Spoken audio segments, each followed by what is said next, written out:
Here with us now, national political columnist for New York Magazine, John Halliman. Also, Pat Buchanan, still with us from Washington.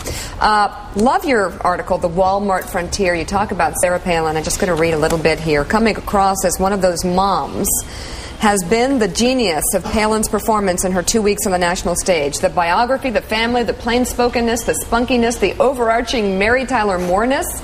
All of it has shifted focus away from more awkward and pertinent questions about her qualifications and readiness to become commander-in-chief. It has been technically a complete success, has it not?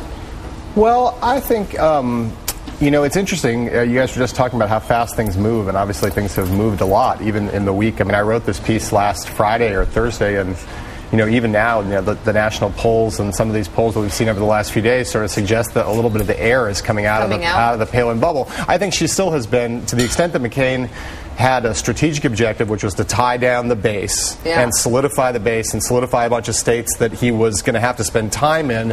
If he didn't solidify the base, I think she's been a success. The question is whether she's going to continue to appeal as she did in that first week out of the convention to these swing voters, and particularly these moms that I'm talking about in this story. Pat Buchanan, it seems that some of the Democrats, except for Bill Clinton, don't really know what to do with her. And actually, I point to even Michelle Obama, who was speaking out yesterday. I figured these must be measured words that were prepared. Take a listen.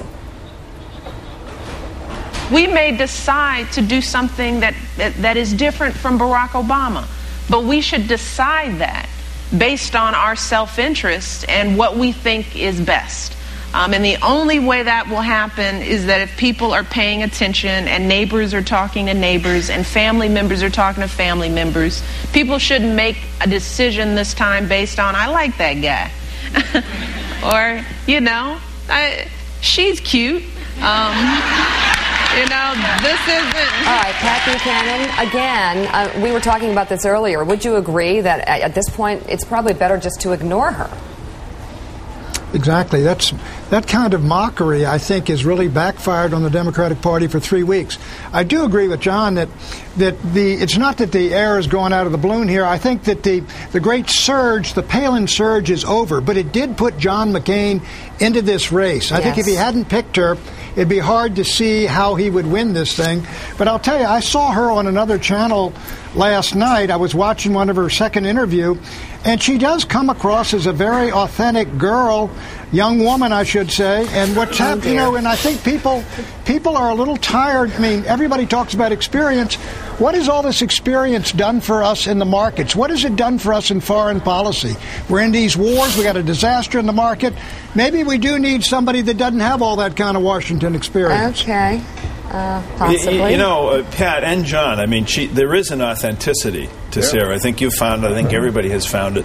But isn't it now that we're on the verge this week with all the talk about the financial collapse that eventually seeps down to Main Street, that a lot of people sitting out there, somewhere in their minds are saying, who do I want presiding over my 401k out of the White House? Sarah Palin or Joe Biden and Barack Obama? Doesn't that factor into it? Well, I think it does, and I think that frankly, I've always thought that the weakness of this pick is that, and you saw this even in the first days afterwards when they went out and did focus groups with these women and men in swing communities, they would say, what does this make you think about? And they would immediately go to McCain's age. It was the first thing that she conjured up for a lot of people. Was it made them think in some ways for the first time about the fact that he's 72 years old and that he has this bad medical history, and they'd start to actually focus on the question, he might not actually be in office, for the entire term. That's possible according to the actuarial tables. It's not unlikely that he might